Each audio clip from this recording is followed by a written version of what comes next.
Ladies and gentlemen, good afternoon and welcome to the Brown&Co Land Agency Spring Update. I'm James Walton and I'm your chair for this afternoon's session. Thank you very much for joining us. No doubt you're all somewhere between praying for rain and watching commodity prices spike. We're very disappointed that we're not meeting with you all in person this year. Circumstances dictate that this type of online seminar is the only way we can reach out to you all in the new world.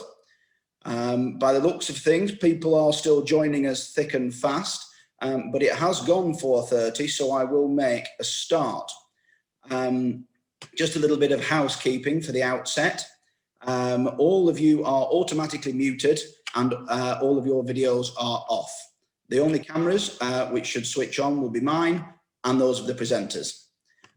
The format for the afternoon, there will be 3 presentations in our first session, lasting approximately 45 minutes.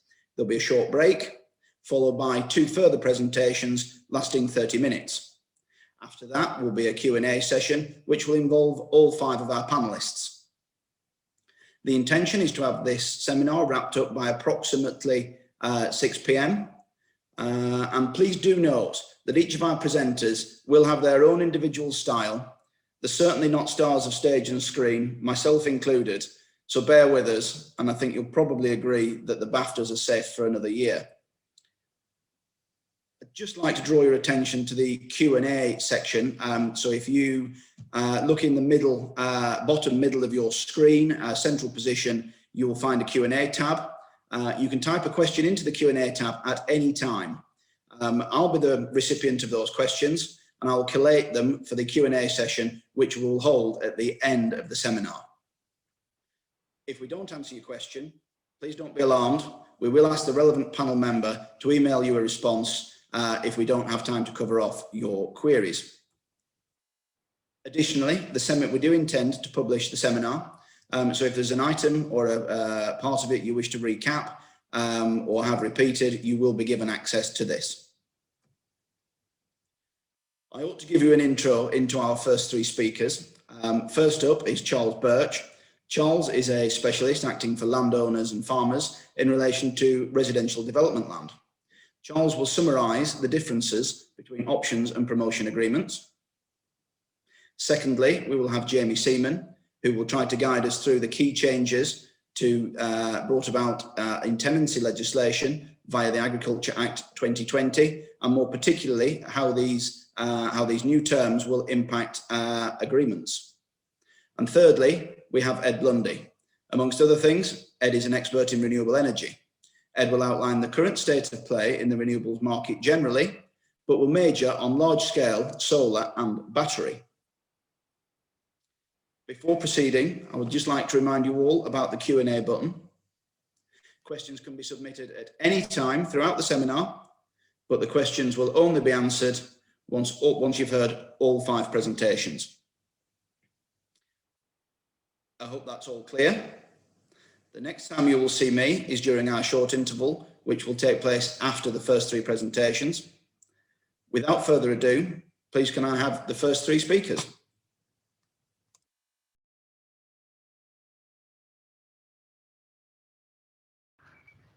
Hello, I'm Charles Birch, partner in the Brown&Co Norwich office. I've been asked to talk about some of the main differences between a development option and a promotion agreement. I'm going to keep it broadly residential based because commercial is slightly more vexing because large areas of commercial land take longer to develop and you tend to end up with a slightly sort of more multifaceted type of agreement. I'm not going to deluge you with words on slides, just put a few pictures up, partly to demonstrate the point, I suppose, but also because it's probably more interesting than lots of words. But the principal idea of this session is just to sow a few seeds so you can think whether or not you're drawn naturally to a promotion agreement or an option. It's really all about going from this attractive rural scene, poultry and all, through the rather flat, well, some would say the rather flat stages of planning and promotion for development to something more like this. That's not that site because this was built a few years ago, and that last one, the site, was only sold recently. Anyway, if you do have a site that is that has potential that you really want to pursue, you can retain most flexibility and control clearly by doing it yourself. You can apply for what you want. You can stop if the going gets tough. You can decide not to sell it if the market's not very good, if you're successful. And of course, if you are successful, you don't have to share. So that's attractive. You may need some help. Generally, I suppose you'd probably lean towards a planning consultant to steer you through the planning process, but on occasions it may be an architect or an agent. The problem is that the detail required in planning and getting planning permission these days is so huge that even though the consultant, whoever it is, may be able to write down exactly what surveys they know they'll need, because you can't tell what's going to arise when you do those surveys, you can just never tell. You never tell the direction the promotion is going to go in. For instance, you may have a gap. You may not know you've got a gap, but you may have a gap between your land and the highway. You may find, rather like the field you're looking at now, it doesn't drain very well, so surface water drainage is a real nightmare. There may be an archaeological problem. You may find you've got a Roman villa. We've had one or two of those. And so there's all sorts of things that mean that although you do your surveys and then you think, jolly good, I've done my surveys, I can make my planning application, either the local authority will start asking you to do different things, the highways authority may ask you to do different things, or generally you just end up chasing down a rabbit hole because something's arisen as a constraint which you didn't really know about. So this is why most people will generally lay off the cost and risk and let someone else take the pain. So this is the point at which you choose between a promotion agreement or an option. A house builder will take an option, and a promoter will take a promotion agreement. The two are mechanically very, very similar indeed, but there are some differences. The similarities, I suppose, are that you've got the same people involved, the same parties. You've got a promoter, a promoting party, if you like, and you've got the owner. The site will be the same. The objective is likely to be the same in that you want to get planning permission. There may be nuances within your preferred outcome. It may be that you want it to, the design to look spectacular, or at least unusually good, or you may just want to optimize value. And that can have an impact on the type of party you choose, or actually the specific party you choose. Let's see, where am I? Yes, so the fundamental difference really is, because they both have an obligation to promote, the fundamental difference will be where the option holder, the builder, wants to get planning permission so they can buy the site and then develop it, whereas the promoter has got no intention of building houses. They will sometimes, but not often. But what they want to do is they want to get consent for you to sell the site, or for them to sell the site for you, and then they take a share of the value.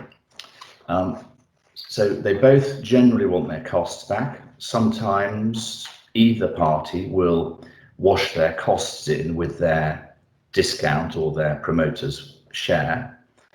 And that's where I suppose the first key point of difference comes. A key point of difference is that the house builder will generally be buying at between 10 and let's say 20% discount from market value, whereas the promoter will generally work between 15 and 30%.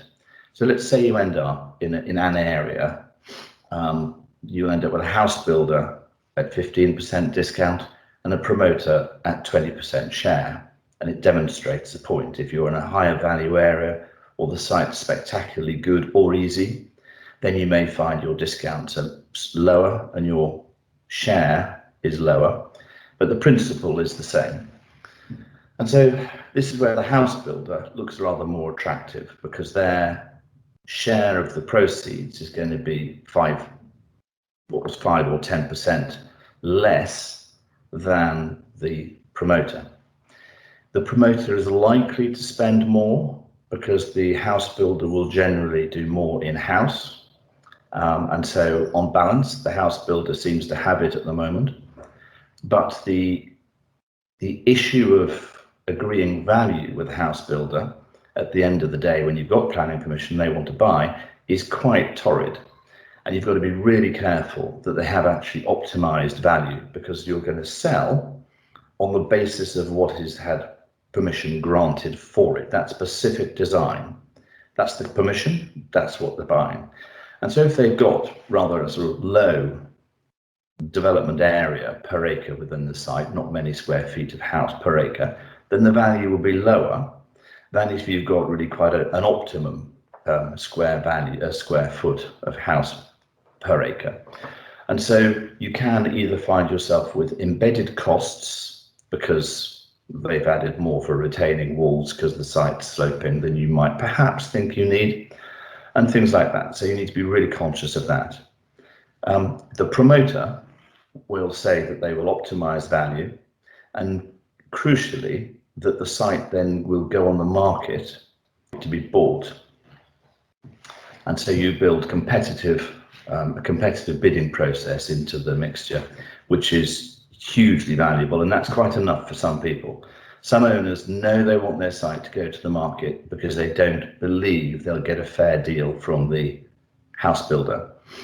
I think you probably will get a fair deal from the house builder, but it's very nice when the site's been to market and you've seen who's out there, you've seen what their bids are, you've chosen between the product, etc. So, you know, you can see the advantages in both cases.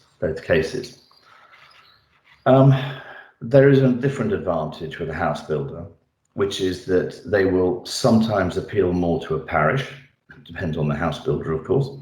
But the parish quite likes the idea. If they're going to put up with houses, they would quite like to know that the houses that are going to be built will be nice, whatever nice is. Beauty is in the eye of the beholder. But anyway, they want to know the development will be good, and that they know what they're getting. There is this uncertainty with a promoted site, because you can have the best architects in the world.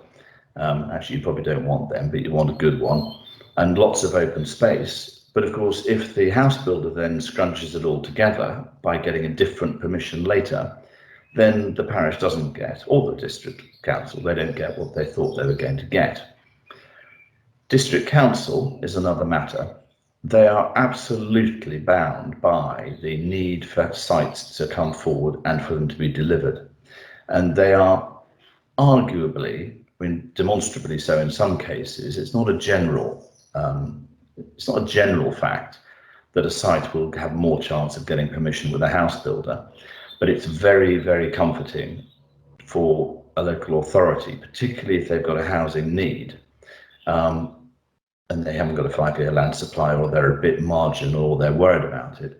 It's very comforting for them to know that someone's going to come along and build. And so both have advantages. I'll put another picture up. There's a lot of work goes into a development site. This is quite a large area, it's 200 acres. We've got a very good promoter there, working very, very collaboratively, which is nice. This is the sort of process you go through to work out what to put where, how it fits, how you get services and people and roads and everything else in, and where a school might go or some commercial premises might go. And then it develops on through to something that looks, this is very preliminary and I'm going to be told off for using this drawing, but it kind of does the job. There's a much more beautiful one which emphasizes the amount of green space there is, and the different development phases here. But there's a lot of detail gone into this, and it's all about bringing together the site in a way that will make an attractive street view, a lot of open space, sort of walkable neighbourhoods, if you like, ease to go from home to shop, or home to green space, or home to school, or whatever it is. So a lot of attention goes into that. It may be slightly easier to collaborate with a promoter. I think you get slightly more out of a promoter in the way of collaboration. You can have less, of course. You can have some really unhelpful promoters. But actually, a nice promoter will involve the owner or their agent, depending on what they want to do, much, much more. And that's good, because actually, the more decisions you're involved with, the easier it is, because lots of decisions, little ones, are easy. But if you suddenly get confronted with a plan like the one I just put up and say, what do you think of this? You've no idea why it's come into existence. You don't know that you need a massive great bund against the road, that you need a roundabout, you've needed to buy another bit of land. It's just this great big lump that's dumped on your table, and it's a rather sort of massive issue to get your head around. I haven't talked about VAT and tax. I'm not going to dwell on tax. Keep an eye on what changes there may be coming forward in the next budget, or following the second report of the Office for Tax Simplification into capital gains tax, because that's quite an important point in the structure of any agreement, and how an owner can take money out, and particularly if they're working in collaboration. VAT, there is a difference between VAT.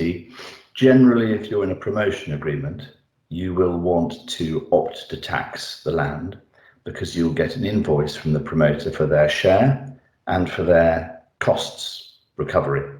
Both of those are vatable. With an option with a house builder, you won't, because any value they take out of it is by deduction of the price, so you don't get an invoice. It's nearly always the case, but it does depend slightly on scale. Whilst we look at the last couple of pictures, basically go into any of these things with your eyes wide open. Don't assume that the promoting party, whether they're a promoter or a house builder, is absolutely on your side, because actually they're on their own. They will often be very nice, they'll often be very, very helpful, but ultimately it's your land, your decision.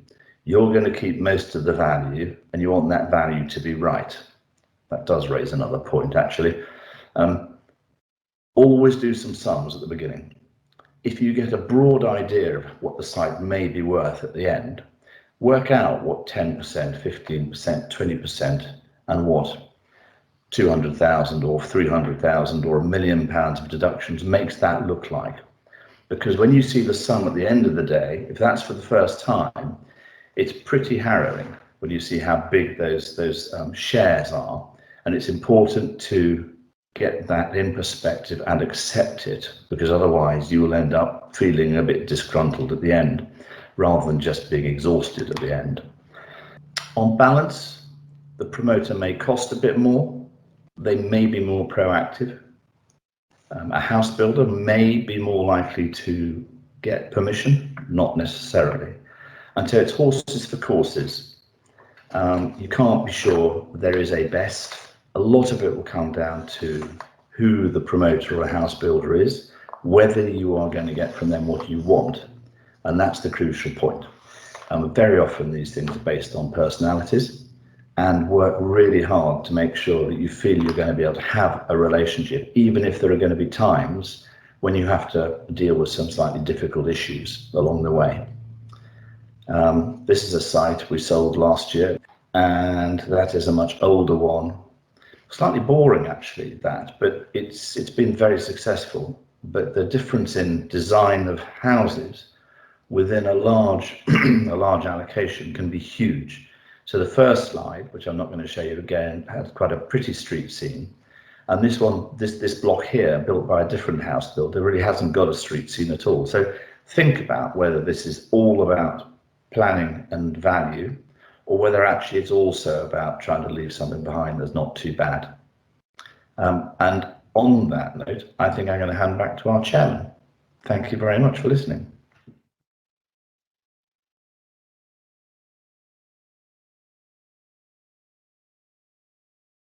Good evening, ladies and gentlemen. I'm Jamie Seaman from the King's Lynn office, and today I'm going to talk to you about the Agriculture Act and the impacts we think the new Act may or may not have on existing and new farm tenancy arrangements.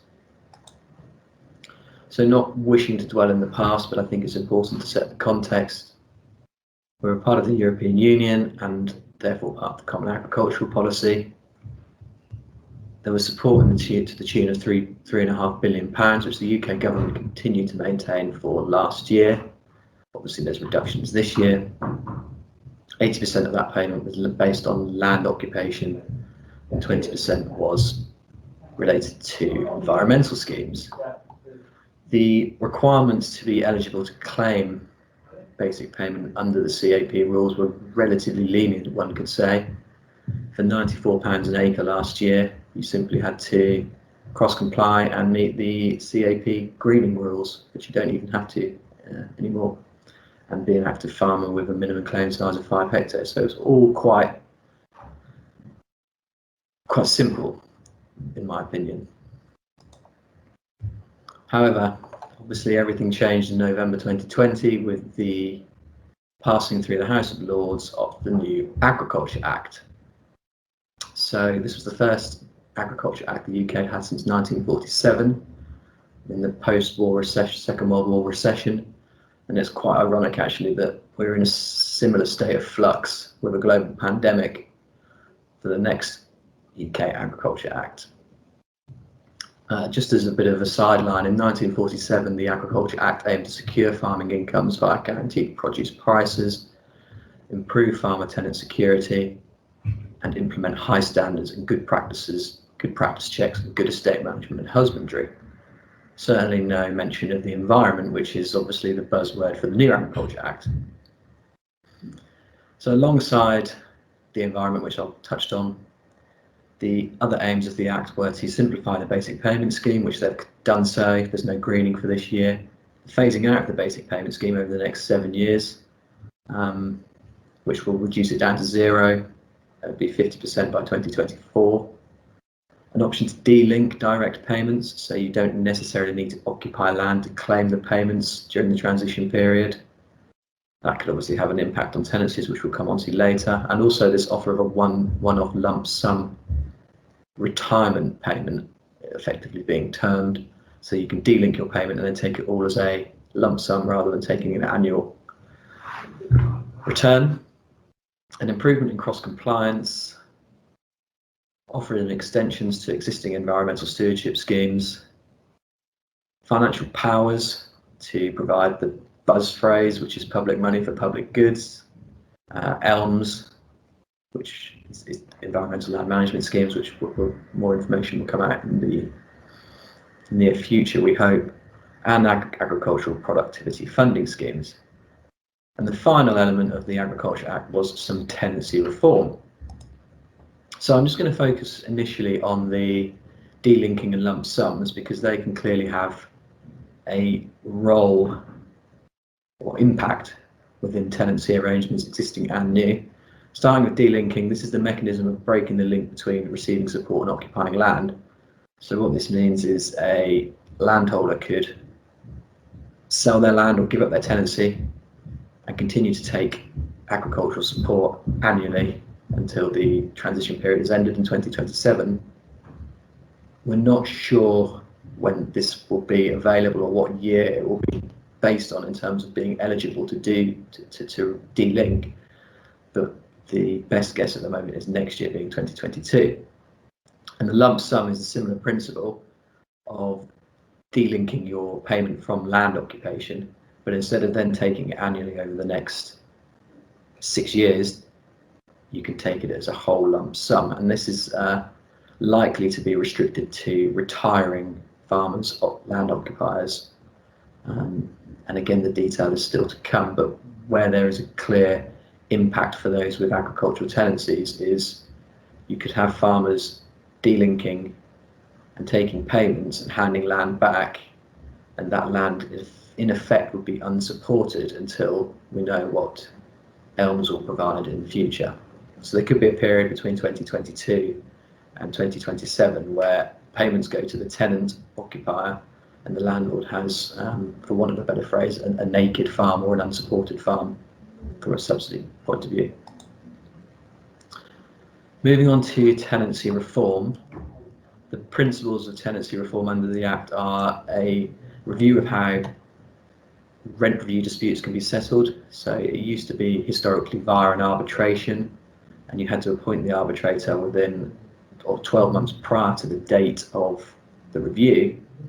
It's now been realigned to allow for third-party determination, and the appointment of this expert only needs to be prior to the review date. So it makes the timescales less rigid, and also the expense of third-party determination considerably less than what it was with an arbitrator, and hopefully a lot quicker as well. So speeding up that dispute mechanism for rent reviews. There's an alteration in restrictive clauses on AHAs. It's very Agricultural Holding Act tenancies, sorry. It's common to have clauses within an AHA which prevent tenants from changing the use of land or their buildings to diversify, to sublet, to supplement income without landlord's consent. And if the landlord isn't willing to grant it, there's nothing historically a Agricultural Holding Act tenancy could do. However, there's now a provision within under the Agriculture Act for tenants to object against the landlord's refusal for consent, and that can then either be referred to, similar to a rent review, of third-party determination or an arbitration. And the next amendment or tenancy reform under the Act is the retirement age. At the moment, the minimum age for succession is 65 under an Agricultural Holding Act. However, this has now been amended to any age, and also for those tenants occupying local authority county council tenancies, they were forced to surrender their tenancies at 65, but now that's been changed to state pension age, so that will increase also. Final element of the Act relates to succession and the succession of tenancies. It alters the commercial, or it removes the commercial unit test, which historically rendered any tenant that also occupied another commercial unit ineligible to succeed the tenancy. There's also some alterations to the definitions of suitability in reference to experience, knowledge, health and financial standing of that tenant wishing to succeed. And there's a new business competency test which can be considered a tribunal. So what do we think this all means for rental values? At the end of 2020, Chief Executive of the Tenant Farmers Association, George Dunn, encouraged tenants not to be frightened to serve notice to review their rents for this autumn 2020. Since then, we've, on the back obviously of BPS falling away, but what we've now seen is a commodity lift, with wheat knocking around £200 a tonne, and there's a question as to whether there will actually be an ability to reduce those rents come review in autumn 2021. The industry is quite renowned for being reactive rather than proactive, and actually I think this is very much what's happening in the case of farm rents. Landlords and tenants are all sitting on their hands waiting to see a bit more detail of ELMs, how the delinking and lump sums will actually work out in practice, and the various other elements of the Agriculture Act. It's interesting that we actually let several holdings last autumn without any BPS entitlement, so effectively an unsupported holding, albeit the tenants could go and acquire entitlement off the market, and the rents tendered for albeit good land was still at the levels we would expect to see for supported land with BPS entitlement, running tenders ranging anywhere between £125 and £180 an acre. So what that proves is the market is still willing to take on land and pay good rental values with or without the support. So what should we be thinking about for current tenancies or new tenancies? We might want to add clauses in that protect against tenants delinking payments and taking lump sums and handing back unsupported land during the transition period. We might just want shorter terms on the new agreements until the details become a bit more apparent. There could be memorandums introduced on existing agreements to restrict the tenant's ability to de-link or take lump sums. We might want to think about break clauses for new agreements, and also the flexibility for landlords to regain possession of part of the holding for alternative uses. In a world of grants and incentives for businesses to diversify and change, that might be a worthwhile consideration. So we're still waiting on the detail. I delivered a similar talk to this in November, and unfortunately November last year, and there hasn't been a great deal of change. This year there'll be further information on the transition period and phasing out of BPS. There'll be a consultation on the delinking and the BPS and lump sum payments, and when those reference years will be and how old you have to be to qualify and what you have to do to qualify. A consultation on regulation and what's going to replace cross compliance, and of course the 2021 pilot rollout for ELMS, which is actually only eligible, you're only eligible if you're not in an existing environmental scheme. But so those farms or businesses which aren't in the scheme, they can be the ones that set the tone for ELMS, which everyone else will eventually pick up.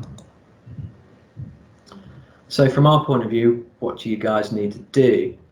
You'll have heard it lots already, but you do need to look at your accounts, look at profit, think about the loss of BPS, and think about how you're going to make it up. A lot of people are still just saying, well, ELMS will pick up the difference. We're not convinced they will. If you're a landlord or a tenant, look at the existing rent. Is there scope for improvement? Is there risk of reduction? Is there potential for a reduction? Should you be serving notices or not for this spring or even this autumn?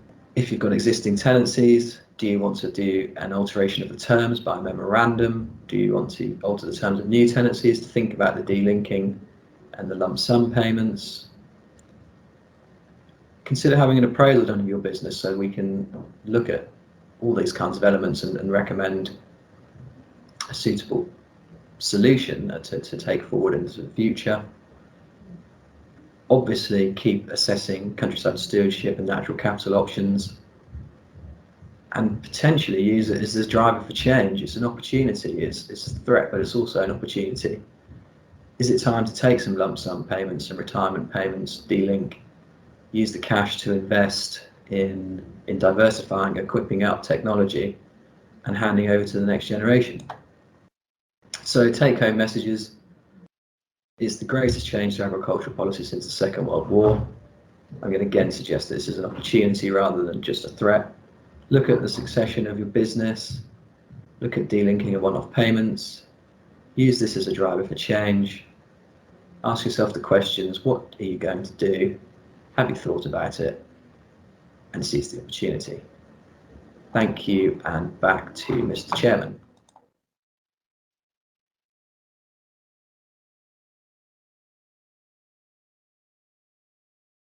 Hi, I'm Ed Blundy, a partner of Brown&Co based in our King's Lynn office, and my section of this webinar is to provide a quick update on the current state of the renewable sector in the UK, with a specific focus on large-scale, utility-scale solar and utility-scale energy storage via the use of batteries.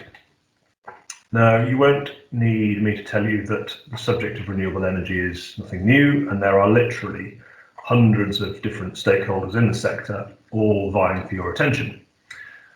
The reason that there are so many people involved is because of the number of stages that are involved throughout the process of a successful development. There are grid application specialists, there are planning specialists, technical, electrical and mechanical engineers, the legal teams, valuation, commercial specialists, and teams that look after power purchase and offtake matters, installers and connection teams, operation and maintenance groups, finance, decommissioning, mergers and acquisitions teams, insurance, marketing, and so on it goes. And then there's the farmer. A freeholder, someone that's been identified by a developer as an individual or company or trust or a pension fund that owns a block of land that they think has got the potential to become a solar block or a site for battery storage. So if you are one of those people, this little summary talk is intended for you. To be helpful in putting some of what's going on out there into some sort of useful context, you front and centre of the hundreds of conversations taking place at any one time, which I hope is what our energy team here at Brown&Co is best at. Many of you will have been approached or have been through the process, or indeed have been successful and had a project built out. The fact is, if you haven't, and you like the idea of either solar or batteries, or solar and batteries, then the good news is that it's not too late. In fact, not only is it not too late, in my opinion, we've really only just got started, even though we've been doing this for 10 years already. So it's worth us spending a couple of minutes reminding ourselves about current government policy and priorities, not just domestically in the UK, but across Europe and around the world. So in 1992, the United Nations Framework Convention on Climate Change was adopted by almost every nation on Earth. And then in 97, the Kyoto Protocol acknowledged that global warming is real, it's happening, and that human-made carbon dioxide, CO2 emissions, and other greenhouse gases are driving it. Most recently, at the end of 2015, a new binding treaty, the Paris Agreement, was adopted and entered into force in November 2016. So the Paris Agreement is a commitment by all countries to keep global temperature increases to well below 2 degrees C above pre-industrial levels, with a concerted effort to keep it down to 1.5 degrees C if possible. So whether it's at the G7 summit or the G20 or any other meeting of global decision and policymakers, the issue of tackling climate change is consistently on the list of the top 3 or 4 priorities of things affecting our collective future. So it's a very real thing, and it isn't going anywhere anytime soon. Next slide. So these are the 3 documents currently shaping the policy around renewables in the UK. The 10-point plan for a green industrial revolution. Its summary points are that it hopes for £42 billion worth of private investment by 2030. It has a focus on offshore wind, carbon capture and hydrogen. It anticipates that $13.3 trillion of investment will be needed around the world by 2050, although it's worth noting that there are other commentators like the International Renewable Energy Agency who think that the number of that number has the decimal in the wrong place, and that actually $130 trillion of investment is needed, not just to make the money for the investors, but to save the world. So big ticket stuff. And then the energy white paper is the blueprint for building back better and building back greener. That's the catchphrase, and talks about all the scary stuff that happens if we don't do something about global warming.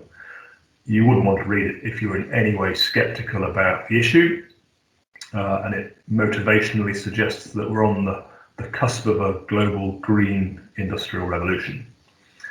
And then finally, the 6th carbon budget, chaired by John Gunner, who some of us will remember from his days at MAF, which gives further technical details about the carbon reductions and the public and private sector investment that needs to continue, bearing in mind we've all been doing a lot over the last 10 years already, in order for us to deliver net zero by 2050.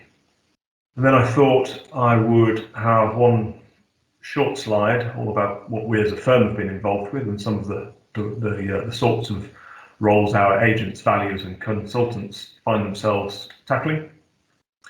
So on solar, we've been involved in more than 50 developments, probably 60 now, on over 4,000 acres and with over a gigawatt of potential capacity.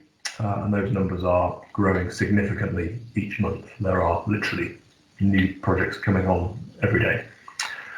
Now with storage, we're involved in about a dozen standalone projects across the country, offering capacity for not quite a gigawatt yet, but it will be soon, which will offer services to the grid like short-term operating reserve, grid balancing, frequency response, and basically just being there to help the network operators to help prevent the lights going out.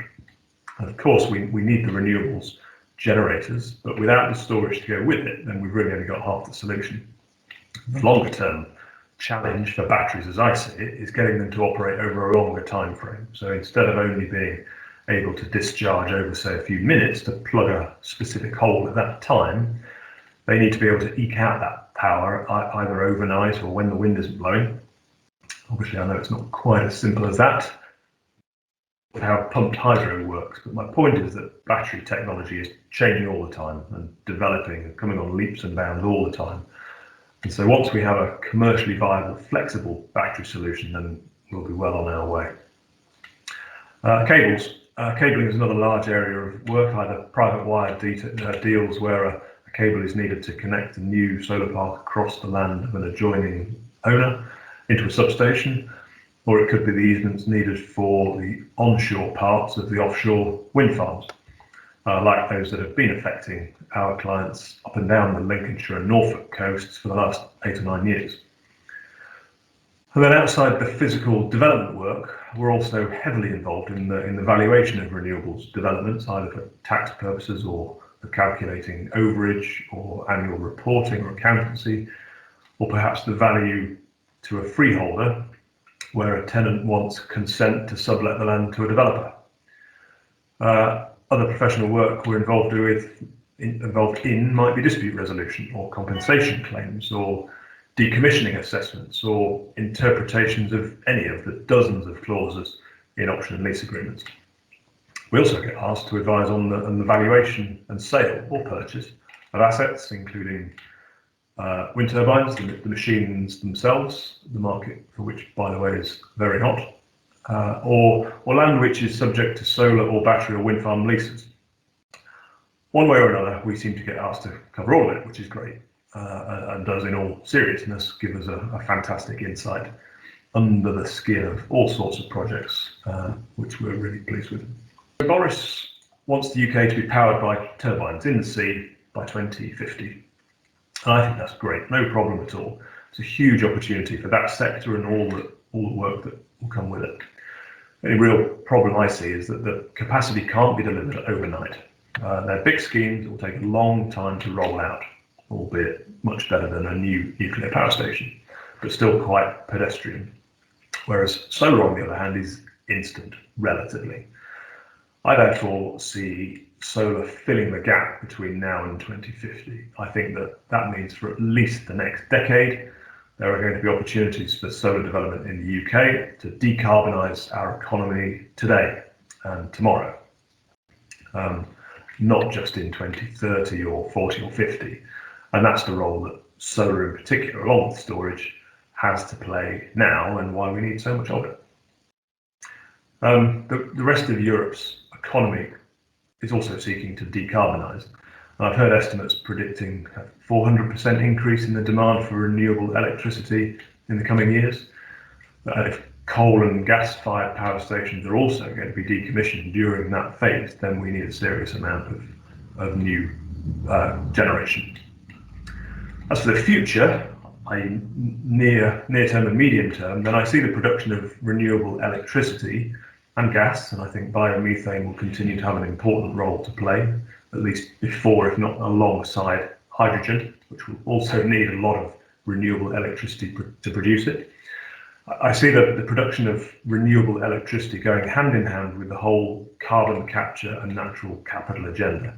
And in my mind, they're two sides of the same coin, with old carbon on one side, i.e. existing atmospheric carbon needing to be dealt with through sequestration, and all the regenerative agriculture opportunities that come with that, and then new carbon on the other side, i.e. how we're going to produce less and less on the route down to zero carbon in 2050, or indeed earlier if we can.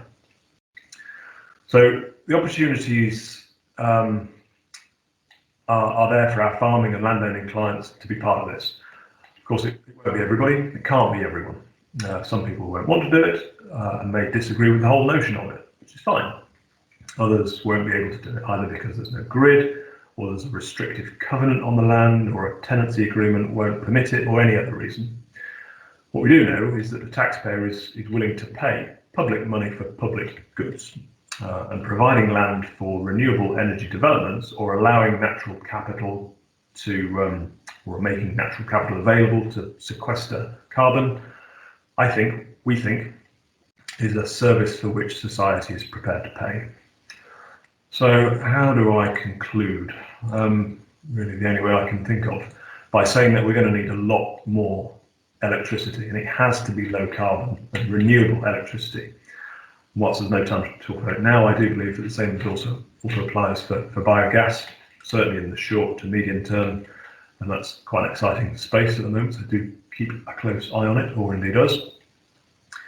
And I'm going to finish by trying to play a 90-second or so clip of an award-winning solar park that we negotiated and helped deliver for a client back in 2014 or 15, which is a great case study in how to do these things properly. It's a park in Suffolk, currently owned by Low Carbon, so sorry if there are any of our other developer friends watching. Please don't think there's any reason why I'm showing this one instead of any of yours, but the fact is that, as well as being a really good one, it also happens to be the only one I've got a nice video of. And so for the benefit of our farmer and landowner clients who haven't been up close and personal with an established solar farm, this is what one looks like. So thank you for listening or watching or whatever you're doing, and give us a call or an email if you need to chat. Bye for now.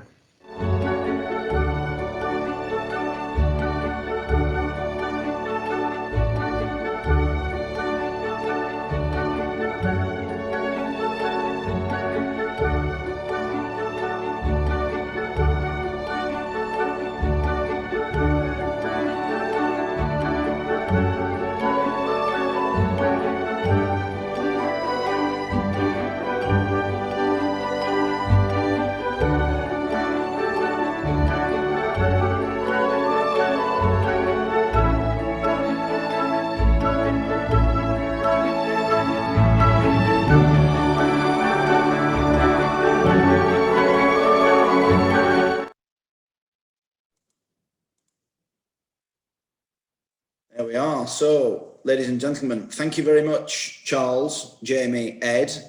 Excellent presentations. Thank you very much. Just like to whip everybody through some of the key messages that I've taken from those presentations. Starting with Charles. House builders take option agreements. That's wrong. So, sorry. House builders take option agreements with the intention of building houses. Funnily enough, promoters take promotion agreements with no intention of really building a house themselves. They're simply there to help obtain planning consent, share in some of the risk, and assist in selling the land on your behalf to a house builder. The mechanism for both options and promotions are complex. There are important tax considerations, and there is no one-size-fits-all answer. It's horses for courses, I'm afraid. Jamie and the Agriculture Act. What do we know? Delinking, that's only going to be relevant once we know the reference year.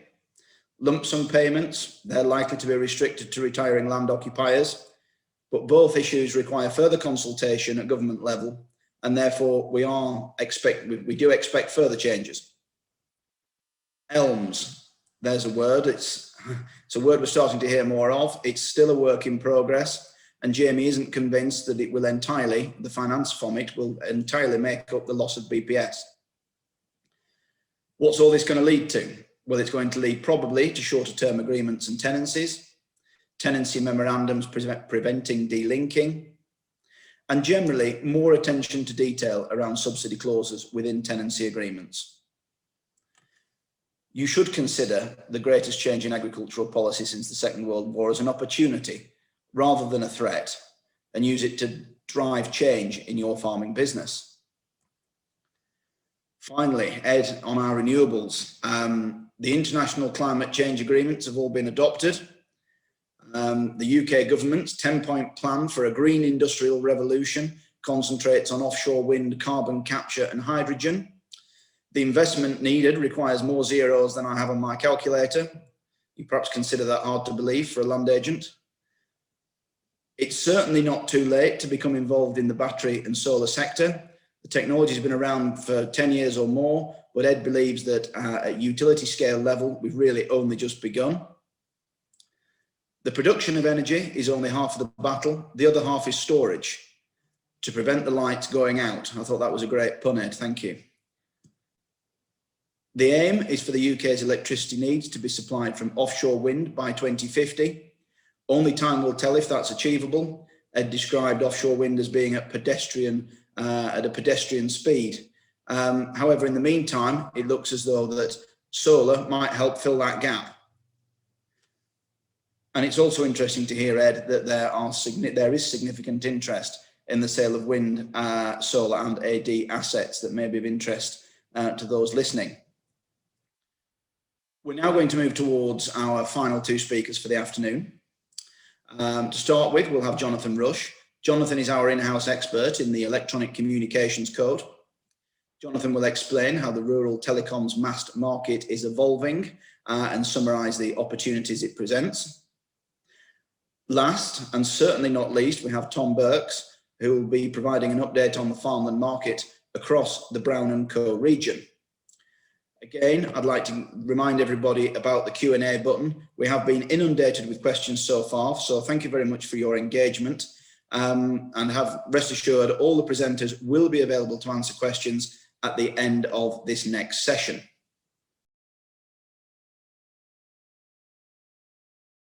Hello, I'm Jonathan Rush. I'm land agent in the Norwich office and I specialise in telecoms.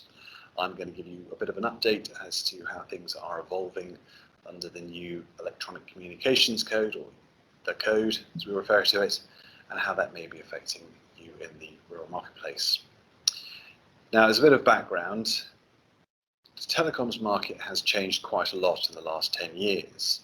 It started off with the consolidation of operators into CTIL, which was Vodafone and O2, and MBNL, which was originally Orange, T-Mobile and Hutchinson 3G, but obviously Orange and T-Mobile became Everything Everywhere, or EE.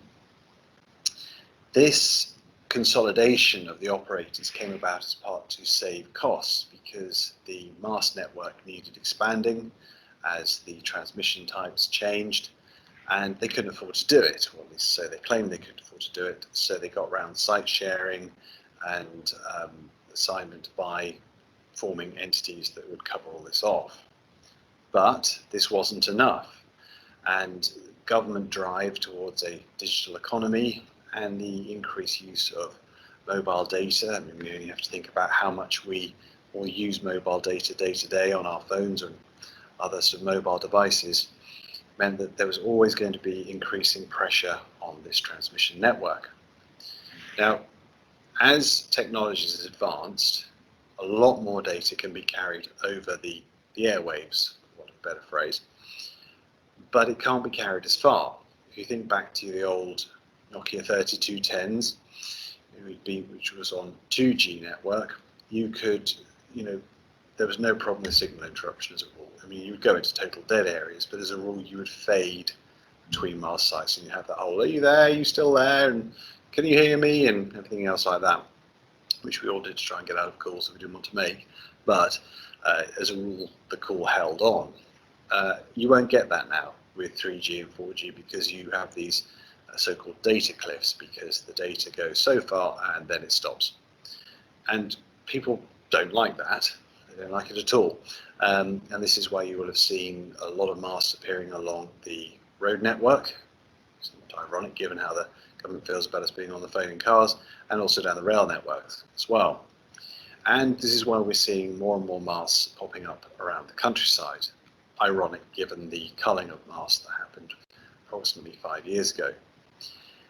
The part of the reason behind all this is that British Telecom or Openreach doesn't have the same obligations on it anymore. There is this desire for greater connectivity, and if that's one thing that we've all learned from lockdown and COVID, and the fact that rather than me standing in front of you at the Wyndham Rugby Club or Hull Rugby Club, I'm sitting in my boardroom in front of this computer, is that we're going to be more reliant on these forms of communication. And once we move to being more reliant on these forms of communication, they have to make sure they are reliable, and so that people will use them. And I think in a world where they're trying to discourage vehicular journeys and where we're all trying to be a little bit more efficient, you can see some logic there. And so Under the Electronic Communications Code, there is this paragraph 21, which talks about the public benefit versus the prejudice to the landowner. And this is where we see ourselves moving much more towards a compulsory purchase style of piece of legislation, whereby actually what it's saying is, the benefit to the many greatly outweighs the detriment to the few. And it's being used for water, rail, roads, everything else like that. And so it really signifies that mobile communications are becoming part of our hardcore national infrastructure. And that's another point to draw reference to. The new piece of legislation is the Electronic Communications Code, and it replaces the Telecommunications Act. We're looking at a wider range of communications and forms of communication rather than just telephony, as was carried under the last Act. So what are the key changes that we've seen? Well, the key changes are that actually now the operators can go to the Lands Tribunal to try and force an agreement on a landowner. I mean, they have to try and enter into an agreement, and there has to be an agreement in writing, but they now can serve notice on you to say, right, we'd like an agreement, and if you don't like it, you have to object and come back with a reason, and if you can't agree, you head straight to the Lands Tribunal. A lot of people have been sitting still saying, you know what, I don't like what's being offered, and I'll come on to why in a minute, and take me to the Lands Tribunal. That'll cost you lots of money. And this was a technique that was used quite a lot in the past when we were threatened with compulsory purchase orders on other things. You knew that the cost and the test they had to pass to take you through that compulsory acquisition was so great that actually it would be more beneficial to come to an agreement with you. Possibly not the case now with the Lands Tribunal, and particularly as it's become clear over time that a lot of the Lands Tribunal awards are going in favour of the operator. And the most recent case, the Dale Park case, which I'm going to discuss in a minute, is another example of that. So why have we ended up with this problem, and why is it spreading far and wide? Well, as I've mentioned already, great expansion of the mast network, the new rural mast network initiative by the government, which is being supported by the main operators to try and eliminate not spots, which is increasingly important given how the emergency services network operates. And this means that before people, you'd only have a telecoms mast probably if you had a particularly high bit of land somewhere that could send a signal for a very long way without being interrupted by trees. Obviously in the fens, that probably means you can go a very, very long way. But in order to make all this commercially viable for the operators, they said, well, we need to be doing this at a much, much lower cost. And so they appealed to the government and they said, fine, the new method will be consideration and compensation in a no-scheme world. And what that means is you can no longer do an arm's length commercial deal with the operator. It's now looking actually what is the rental value of that site of land as if the telecoms operator didn't exist and didn't want to use it, and what actually is the cost of the interference to you as the landowner. So if you think about it, what actually is the rental value of a small bit of scrub in the corner of a field of Grunty Fen?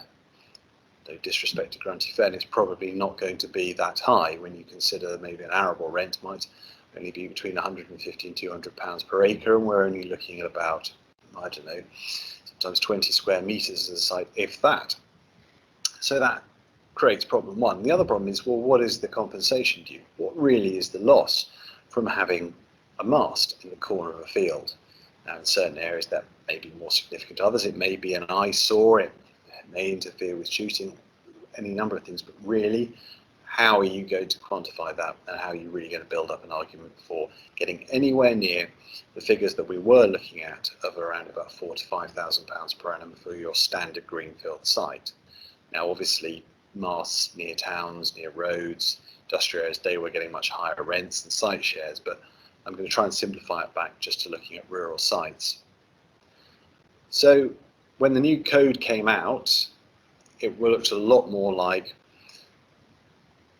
it was horrible, I think is actually it's the only way to describe it, because suddenly the people who are being paid £5,000 a year were being offered £150 a year and being told you should be lucky that you're just getting this, because actually that's all this site is worth.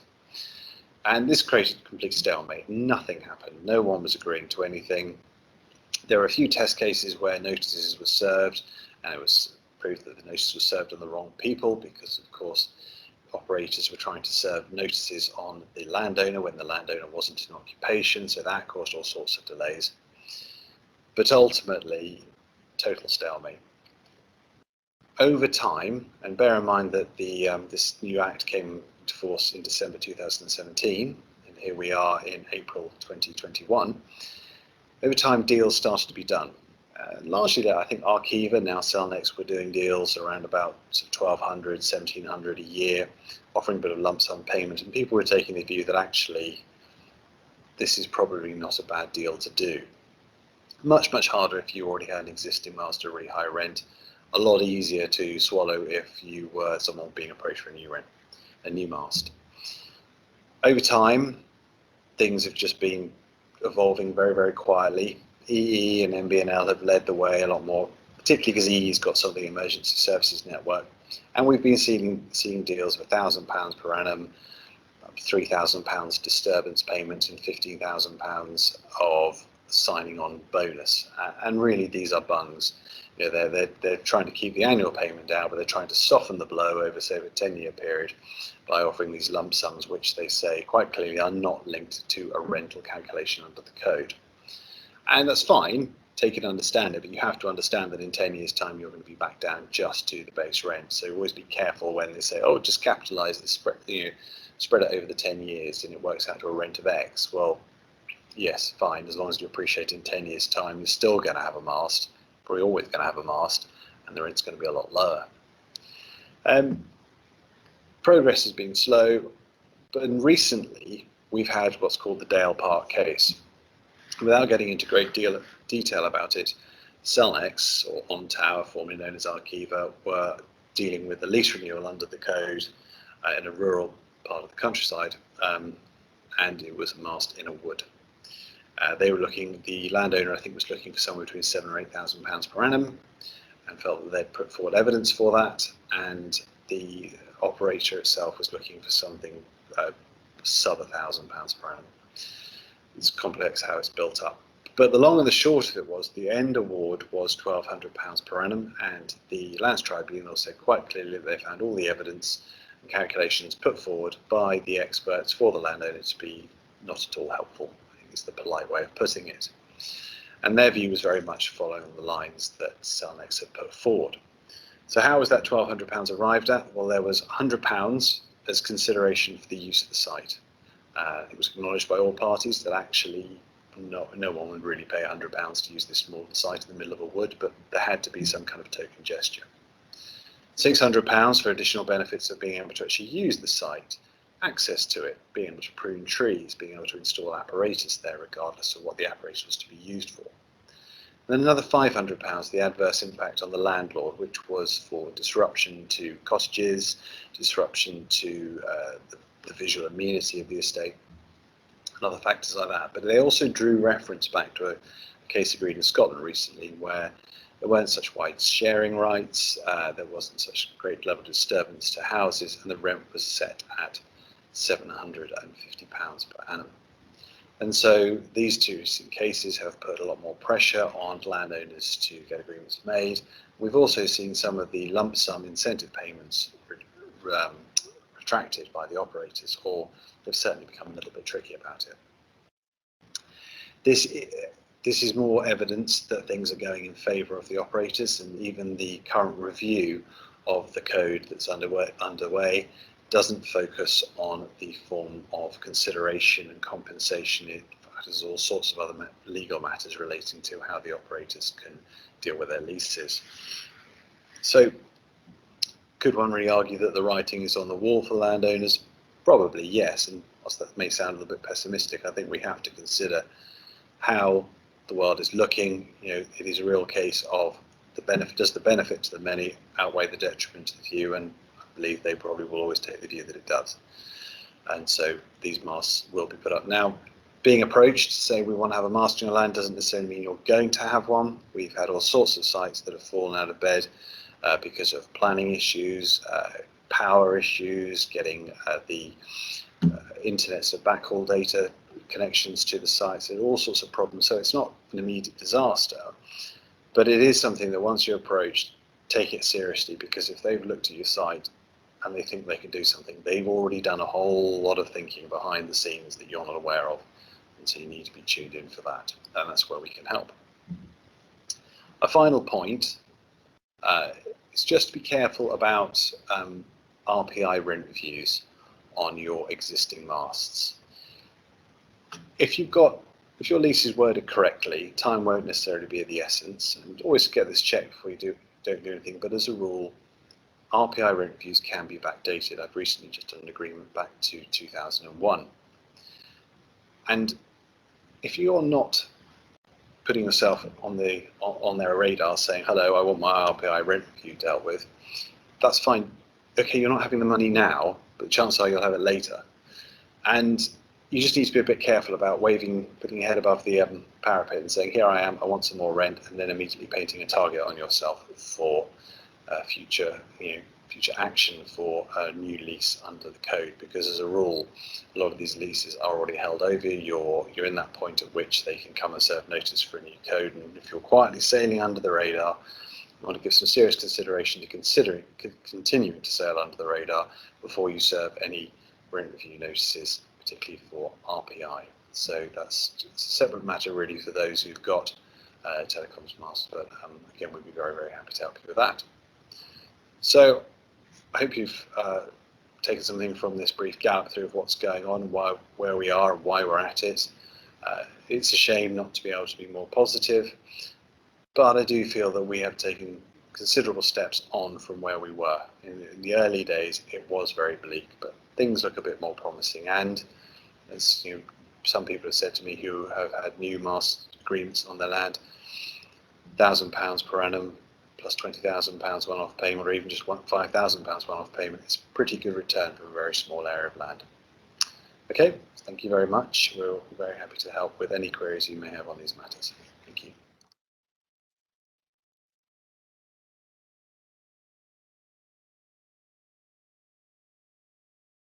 So good evening, I'm Tom Burks, a land agent from the Brown&Co Banbury office. I will be taking you through a summary of the farmland market. I'll be taking you through the main factors of the 2020 market, where we are now with respect to buyers and sellers' attitudes, and a brief insight into where the next 12 months may take us. First, starting with last year, what a bit of a roller coaster it was. And it was certainly unprecedented times of lockdown, face masks, social distancing, and a complete change of life as we know it. However, and it is a big however, the property market as a whole continued to perform as in a very normal way. Residential sales were obviously stopped during the first lockdown under government restrictions, but the land market continued in a very normal way. You'll see from the slide that vendors and probably agents took a deep breath and waited for the first lockdown to pass, believing that it would in the first couple of weeks. How long we could be. However, in that time, buyers had started approaching agents and inquiring as to what properties were coming to the market. I think this gave agents and vendors confidence that there was a ready market for properties to be launched, even though there was so much uncertainty in the world. As we went through the next year, COVID, Brexit, the introduction of the Agriculture Act, reducing subsidy payments, all seemed to be mere distractions of what was a very strong core land market that was acting very normally, considering the uncertainty that laid around the world. The budget did slow some transactions, both buyers and sellers wanting to see if there was any changes in the budget that would affect them positively or negatively. However, by the same token, other transactions sped up to push through sales or purchases over the line before any changes came into effect. In the end, the budget actually brought no real change that would affect the decision of the market, and the boom in the residential market had expanded the confidence of buyers in the farmland market.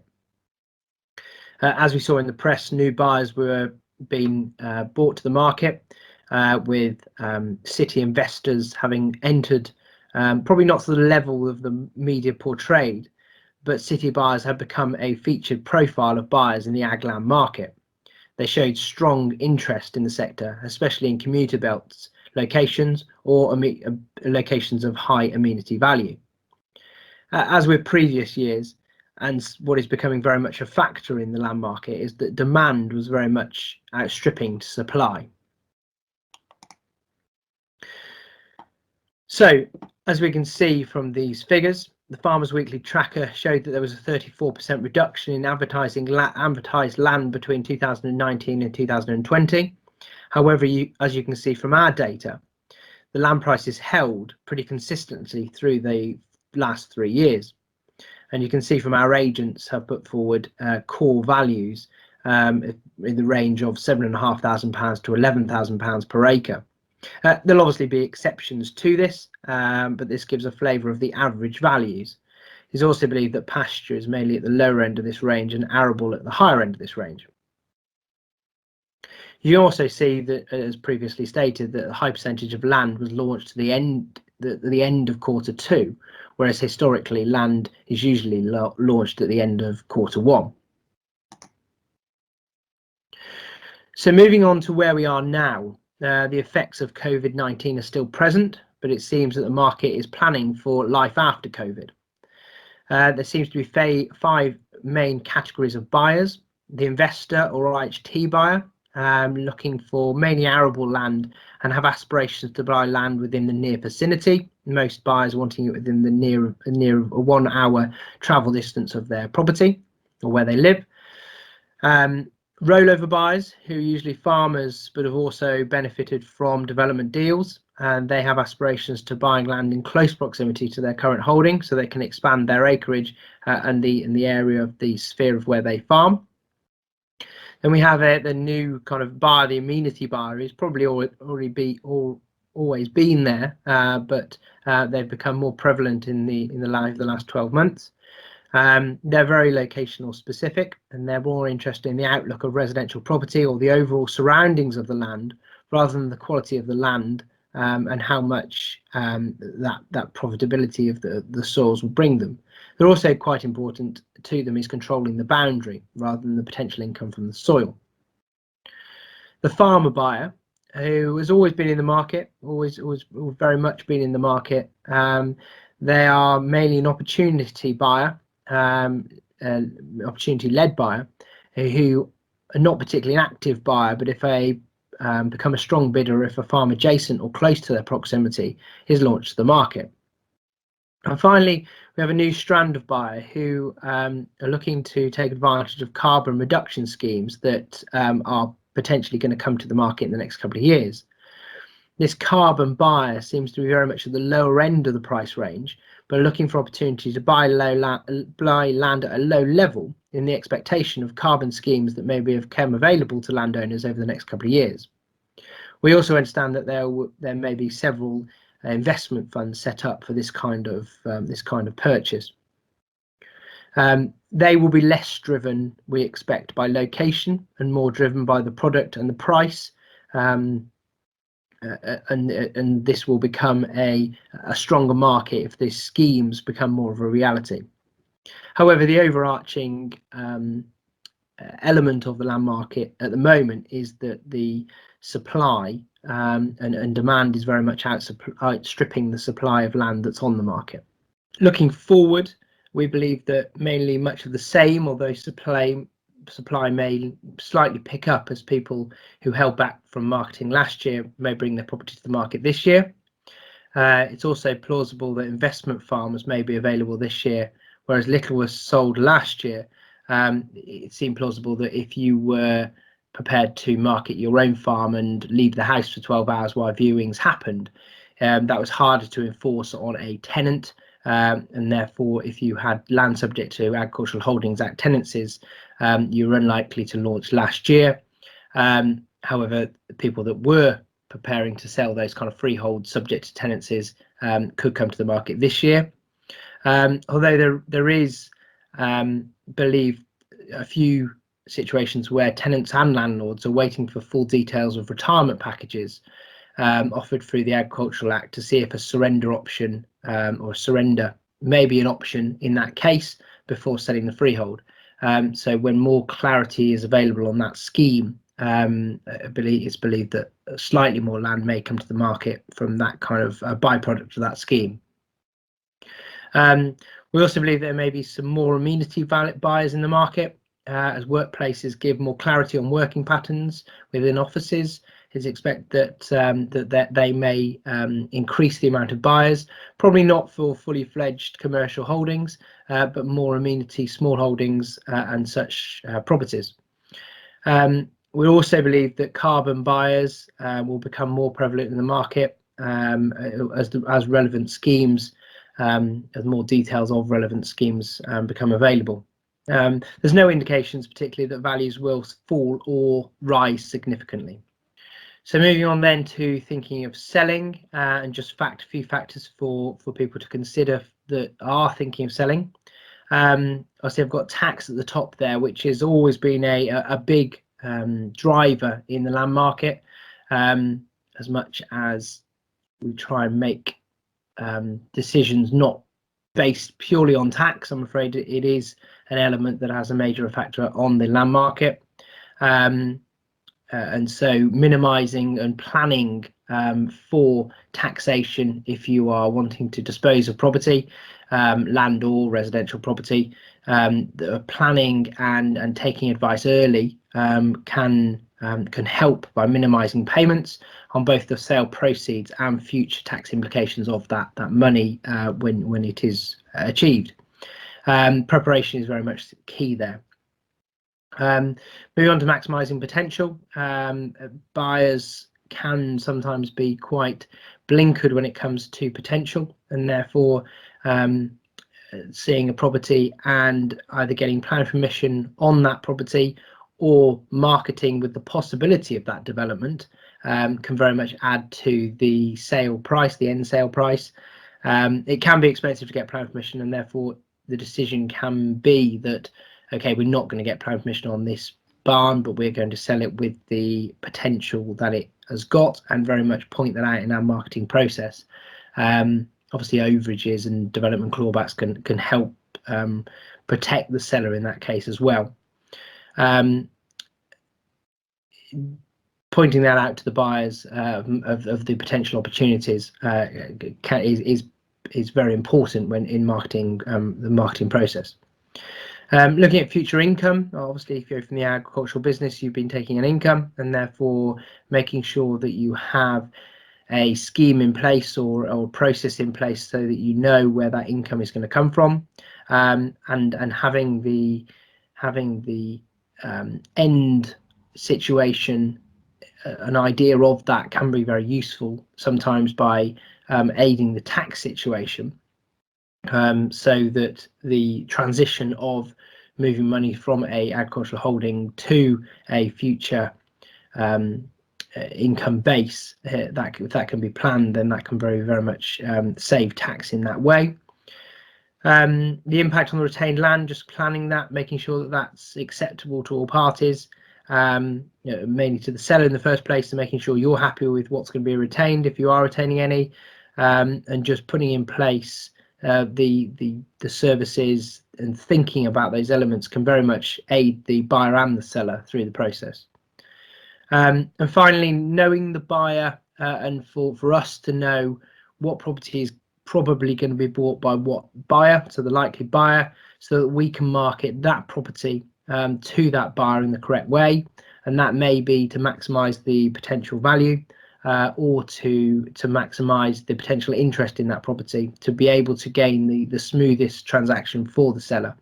That's quite imperative in knowing what the current market trends are, who's out there, in profile of buyer and people, to make sure that it is marketed to the correct people to get you the best price and give you the smoothest transaction. Thank you very much for that. I'll pass now back to the chairman. Thank you.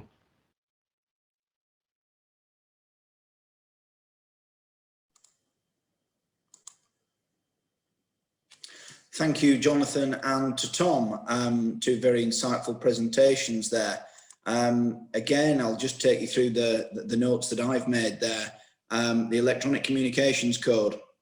Sounds like there's a huge amount of pressure on the network. I suppose we're all far more reliant on our phones and require improved connectivity. Mobile connectivity is becoming an issue of national infrastructure now. I suppose we can draw analogies to gas, electric and water and the like. The powers awarded to the operators are approaching those of compulsory purchase. I think we all need to note that. If you are approached about a new mast or for the review of an existing mast, then you should consider that the Land Tribunal can oblige a landowner to permit a mast on their land. The concept of agreeing a commercial deal is gone. The Land Tribunal would look at the rental value of the site in a no-scheme world. There has been a stalemate since 2007, with the market only evolving very slowly. Deals are now being done, generally at lower annual rents, but in some cases with a lump sum or a signing on fee. I suppose you can call it or dress it up whatever you wish. A recent high profile case has awarded a landowner £1,200 per annum in rent. According to Jonathan here, the writing's on the wall. Mast rents will be much reduced as a consequence of connectivity being treated as national infrastructure under the new code, but don't despair. Rents still represent a very good return for the area of land they occupy, and there just might be a lump sum to consider too. So it's not all bad news. The land market, yes, 2020 was an absolutely unprecedented year. And after a short pause in the first lockdown, the market continued. Demand continued to outstrip supply. Land values have remained consistent over the last 3 years, as evidenced by the averages shown on Tom's slides. There are a range of buyers present in the market, all with different reasons for buying. The most recent addition to those buyers is the carbon buyer, who at present is typically seeking out lower value land. If you're thinking of selling, then of course you should consider taxation, maximising value, possibly through planning, know your buyer and market your property to them. And of course, prepare all your documentation in advance to help with an efficient completion process. We're very shortly going to move into question time, so I would like to ask all of our panelists to turn their cameras on and join me. Whilst they're doing that, I'd just like to confirm that we have received an awful lot of questions that have come in. I think our virtual world has almost certainly given rise to more questions than an in-room seminar, so thank you for engaging with us. There are a number of questions which appear to be getting at the same thing, or certainly they're very closely related. So I will try to summarise those in order to provide a response for you all. Again, if we don't respond directly to your question during the Q&A session, then you will receive an email after this event. And hopefully we can move on to the questions. Without further ado, I do have all the panelists here. Thank you very much. So the first question that we've got, and there's been a lot of interest here, it's for Ed Blundy, the first question. And the question is very simply, what are the current rents for solar parks and battery installations? Thanks, James. Good question. The easy answer is anywhere from £850 to £1,000 an acre. If we explore that a little bit more, I suppose in the first round of solar parks, a decade or so ago, they were much smaller, was the first point of note, so rents were higher. We did some at sort of £1,500 an acre. There were a few early projects that were close to £2,000 an acre, but generally they were for significantly smaller installations. And then, of course, when the subsidies disappeared, so did the solar developers generally. And then when they reappeared in the subsidy-free world, the initial offerings were sort of £500 and £600 an acre, which wasn't all that attractive for a lot of people. But slowly, as the costs reduced and the opportunities increased, then those rents started to go up, and we're now looking at, I think the lowest I'm dealing with is 850. The highest is actually slightly more than 1,000, but there's always exceptions to the rule. So 1,000 is typical, but for a developer to be able to afford to pay 1,000, it has to be, you know, a project with low grid costs, with no planning anomalies, no large cabling costs, no fencing issues. Just, you know, there's all those factors go into deciding what the rent should be, but that's the typical range. They are index linked annually, are upwards only. And you should have a revenue rent as well if you can get it. So that will incentivize your developer tenant to try and maximize as many income streams as possible. And if the rent is linked to that, then there's something in it for everybody. Batteries are an interesting one. Depends who you talk to. Every developer will tell you it should be 1,000. Every landowner will tell you it should be £2,000 per megawatt. But the majority of the ones I'm involved with are around £1,500 per megawatt. And obviously the number of megawatts you can have all depends on the size of your connection. So they're all different. And when you've got co-located batteries, so a battery bank alongside a solar development, then often the rent won't kick in until those batteries start to be used for commercial generation purposes. If they're just being used for load shifting to avoid losses, then the rent probably won't kick in at that point. So lots of detail. The answer is it depends. Thank you, Ed. We'll come to Charles next, if that's all right. It's a while since we've heard from Charles. Question, Charles, are there any tax issues to be aware of with either option or promotion arrangements? Yes, what might become clear is I'm slightly less passionate about tax than Ed is about solar. I've mentioned VAT, and I mentioned the difficulties that come from owners collaborating, or how careful you need to be. But there are two. We always advise you get specialist tax advice at the beginning, because you've got two main areas for consideration that I can think of at the minute. One is inheritance tax, and the other is capital gains tax. If your promotion becomes successful, then the value will increase in the land. And if the worst was to happen and you end up with a chargeable event, you want to qualify for as much relief as you possibly can. So you're going to lean towards business property relief rather than agricultural property relief. So that takes some structuring.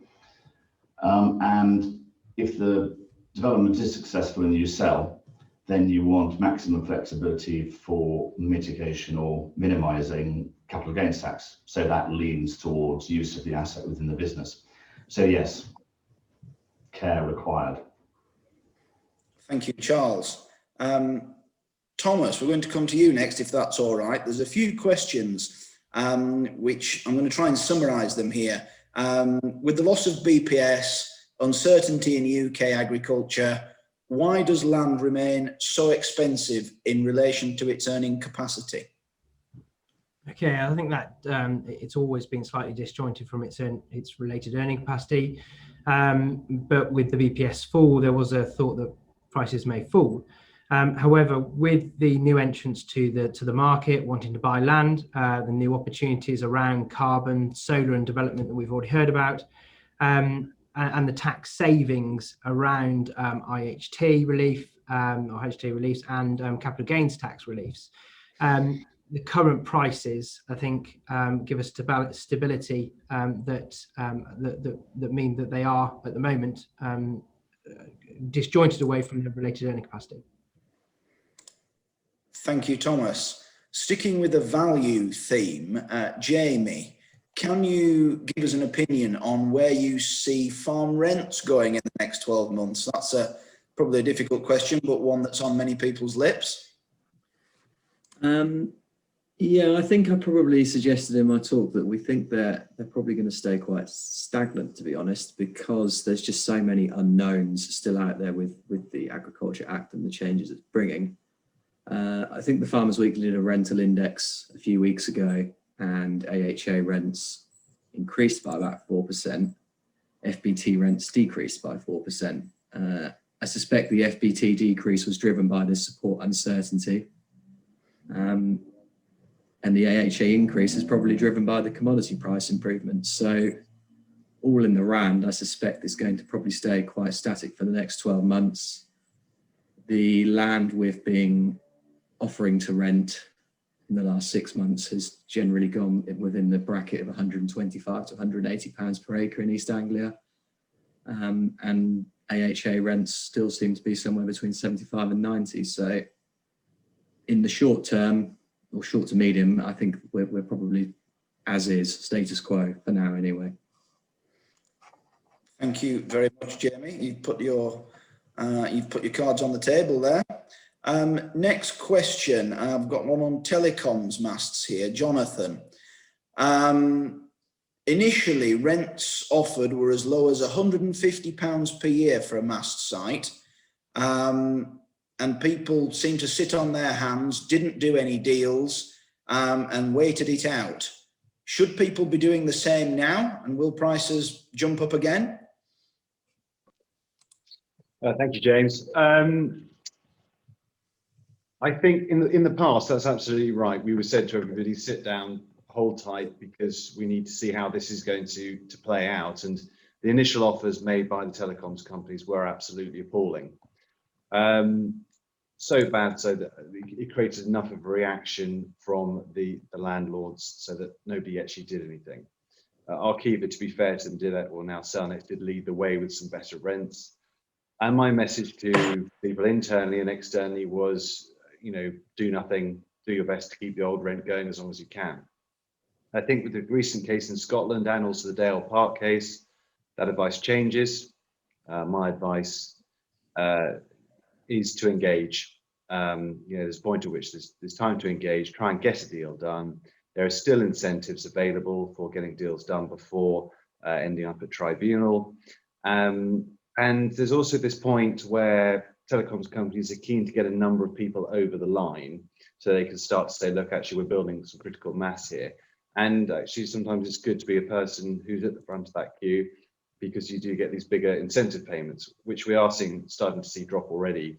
And we are starting to see the telecoms companies come down a lot harder since the Dale Park cases come through. So my advice is engage properly, and start to use the collective sort of wisdom that's been gathered to try and get a better deal. Except that if you have an telecoms site, you're simply not going to be as good as you were. But it's still, you will get a better deal, we think, by doing something consensual. So there, engage. Excellent, great advice. Thank you, Jonathan. Ed, I'm going to come back to you again, if that's all right. There's been a couple of questions relating to cumulative impact of solar in a particular area. I presume that's planning related. So there's concerns about cumulative impact. Is that going to cause any problems in the solar market? That's a great question. It's sort of the question of the moment, really. And a few weeks or months ago, I might have said to you that I was worried about it. I think I'm less worried about it now. And that's really only because of those sort of international and national climate change objectives that I mentioned earlier on. Just last week, Boris confirmed 78% reduction by 2030 compared to 1990 levels. So the only way we're going to do that is by having a lot more renewable electricity quickly. And solar, in my view, is the only way we can do that at scale. And so my view at the moment is that those overarching policies will probably trump local planning policy. Bearing in mind, of course, that it's a temporary land use. In 20 or 30 or 40 years' time, whenever these parks get decommissioned, that land will go back to being farmland and being farmed again. And frankly, some of that land being taken out of production for a few decades will be the best thing that could happen to it. So, yes, I was concerned about cumulative impact. I'm less concerned about it now than I was. We'll see. Thank you, Ed. Charles, another question for you. I was hoping to avoid politics, but there's a couple of questions here, all relating around, I think principally, what, if any, political pressures are there on development land values? Lots. This is a very old sort of story, and it's been refreshed. There is an enormous pressure, if you like, around the argument that the landowner who gets planning permission has this massive, unearned, undeserved increase in wealth or value, and the local community that's affected by the development gets nothing out of it and puts up with all the impact. I suspect, I don't know this, but I rather imagine that this will start to play out with the new Planning Act, which incorporates a greater degree of levy on developers, although it'll end up being paid by the landowner. And I suppose we will see it most actively in the Oxford-Cambridge arc and things like that, where development is brought forward by a development corporation, and they'll have compulsory acquisition powers, and that's where you'll end up with a set lower land values. I think land value capture is horribly sort of present, and just keep an eye on that. Thank you, Charles. Ladies and gentlemen, I am conscious of time, but I am going to field 2 further questions that have come in before we wrap things up for the evening. One of them, it's for Tom Burks, and it probably is the $10 million question. Where do you see land prices going over the next 5 years? Thank you, James. That is the crystal ball gazing question. I think the current factors in the market show some stability going forward, and there's no indications, particularly that in the next 12 months, that land prices will go up or down. But the future of 5 years, a lot can change in that 5 years, and therefore it's very difficult to call where they'll go during that time. Confidence, we did think, would struggle during COVID, and actually the land market was seen as a safe place to put some money. 5 years is a long to call. We've come a long way in the last 5 years, so it would be a very difficult question to say where we are going to be in 5 years' time. Thank you, Thomas. And the final question for the afternoon is going to go to Jonathan Rush. There's someone that knows what they're talking about here. I understand there is a further review of the Electronic Communications Code underway. Will that improve rent offers? No, we don't think so.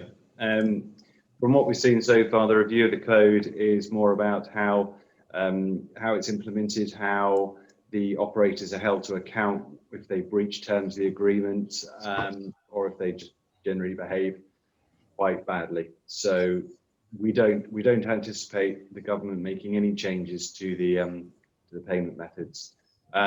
One thing I'd just quite quickly like to add, James, which I didn't make entirely clear in my presentation, is that the Electronic Communications Code is not retrospective. It relates to leases that are either expired or for new leases. Thank you. Okay, ladies and gentlemen, it's turned 6 p.m. In fact, it's 10 past. I hope you agree that time has flown by, but we do need to conclude the seminar. Fear not, if you've asked a question using the Q&A which hasn't been answered, you will receive an email response. So that will certainly happen. I'm sure you agree that the presentations and the questions that have come in have highlighted a very, very wide range of issues, from housing development to delinking of subsidy, solar power to telecoms masts. And I truly hope that you will all head off home for dinner, ready to embrace the opportunities that owning or occupying land provides. It's certainly a time of opportunity. Thank you to all our presenters. Thank you to everyone for attending. I hope you enjoyed it. If we can help you, please do not hesitate to contact any of us. The Brown&Co team are always there and happy to help. We hope to see you again soon, and good evening from Brown&Co.